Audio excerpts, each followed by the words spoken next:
أشرقت نفسي بنور من فؤادي حينما رددت يا رب العباد.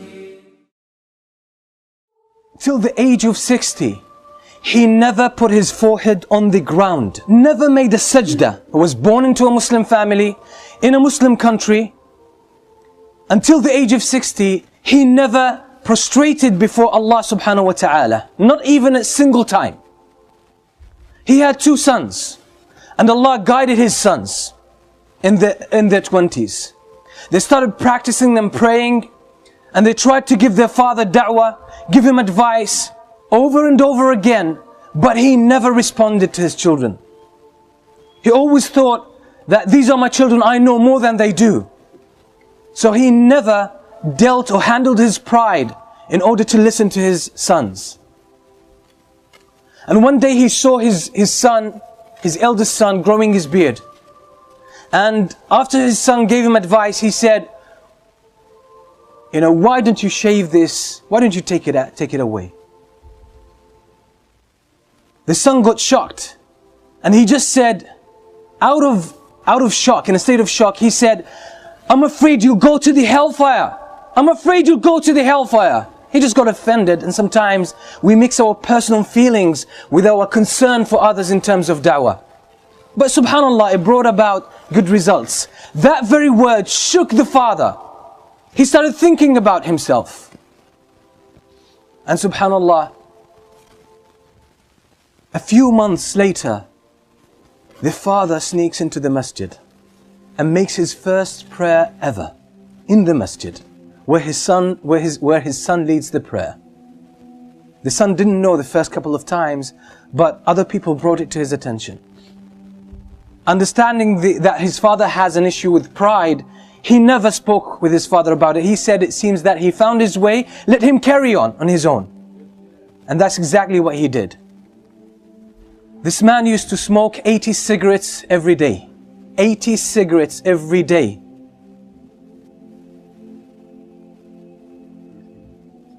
And one day, he decided, I want to give up smoking. And that was after listening to many classes delivered by his own son. He used to hide behind one of the poles in the masjid and listen to his son speaking. Listen to his son preaching, and he got impressed. His head turned around. His view of life, his outlook on life started changing. He realized, he thought he had a life. He thought he was leading a good life. But now he realized that this is the real life. It's in the masjid. Real life is when you connect with Allah subhanahu wa ta'ala. That's when you start to feel the sweetness of life and the sweetness of Iman. So he started listening to the talks of his son secretly, and even buying some of his tapes and listening to them at home. And ultimately one day, for those who can't give up any kind of addiction, they're stuck with some kind of addiction, cigarettes, alcohol, even any other thing. Sometimes sins could be very addictive. Being unable to lower your gaze, watching nasty things on the internet and on TV, that's a form of addiction, and people can't break from it. Sometimes it's worse than smoking. This father one day decided to give up smoking. In one day, he gave up smoking. He didn't reduce the number of cigarettes he would smoke every day. He just gave up. He decided. He said, enough is enough. I'm not going to have this anymore. And he gave up smoking from 80 cigarettes a day to 0. So it's a matter of decision. It's a matter of commitment. And you can get all of this once you connect with Allah subhanahu wa ta'ala. Now I know the father. He is 73 years old now.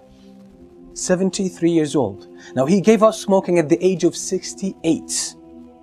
At the age of 68.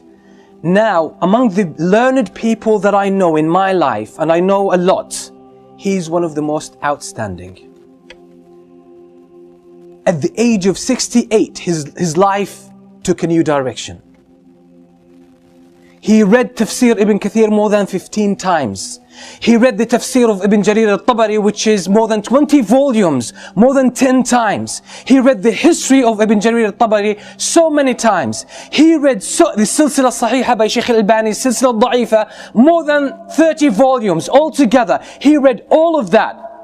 And when you sit with him, he talks to you about knowledge, deep knowledge. And sometimes you talk to some of our youth and they say, seeking knowledge is hard. It's difficult. What about this man? How much memory has he got left at the age of 68? That now he's one of the strong students of knowledge in his own country. And when you sit with him, mashallah, you always learn something.